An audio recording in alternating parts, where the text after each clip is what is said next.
Bistadong pang-truck ang plaka ng isang SUV ng MMDA na nahulikam na dumaan sa EDSA busway. Pinagpapaliwanag na ito ng Land Transportation Office at nakatutok si John Consulta.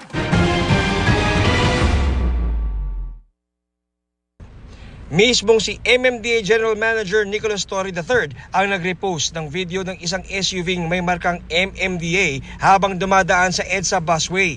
Una itong pinost at pinuna sa Facebook page na kamoteclub.ph. Dahil para lang sa bus, piling emergency at service vehicles na on duty at mga piling opisyal ang busway, i-issuean ng Land Transportation Office o LTO ng show cause order ang MMDA marked vehicle. Ibig sabihin, kailangang paliwanag ng mga sakay nito. Iniimbestigahan namin kung bakit nando doon.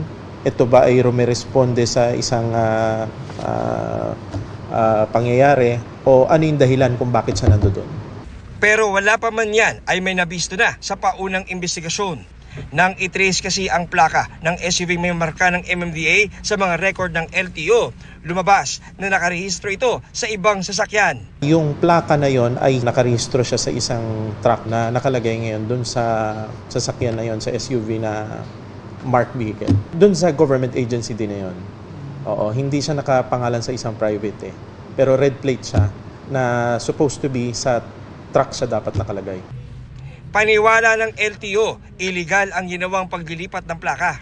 Kailangan nilang madala dito sa LTO para maimbestigahan din yung sasakyan.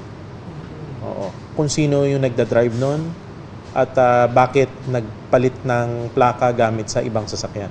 Kasi maliwanag na may violation. Ayon sa LTO, pareho ito sa ginawa sa sports car ng isang aktor na kanilang in-impound kamakailan.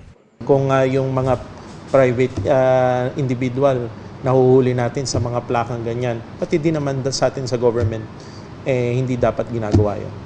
Maaaring maharap sa reklamong illegal transfer of plate ang sino mang nasa likod ng di-otorisadong paglilipat ng plaka. Hindi porke patrol vehicle yan, papalitan mo ng iba, hindi kami, ang enforcement hindi above the law So kailangan natin sumunod. Pinuntahan namin ang tanggapan ng MMDA pero walang pasok ngayong araw dahil sa 4-day work week at wala pa ring opisyal na sagot ang mga matataas opisyal ng MMDA.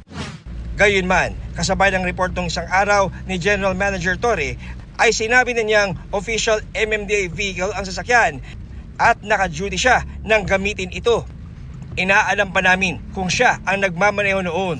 Gayunman, sinabi niyang noon pa siya naniniwalang ang patrol car ay simbolo ng presensya ng gobyerno at hindi simbolo ng katayuan o personal na pribilehiyo. Dagdag niya, mas magandang nakikita sa mga lansangan ang mga sasakyan ng gobyerno para mas maramdaman at malapitan ng publiko. Inihalimbawa pa niya ang pagtulong sa pagtabi ng isang kotseng tumirik sa EDSA Guadalupe noong linggo na natunton dahil sa pagdaan niya sa busway. Gayunman, naniniwala si Torre na dapat iwasto kung mayroong pagkakamali sa paggamit ng identification ng government vehicle. John Consulta, nakatutok 24 oras.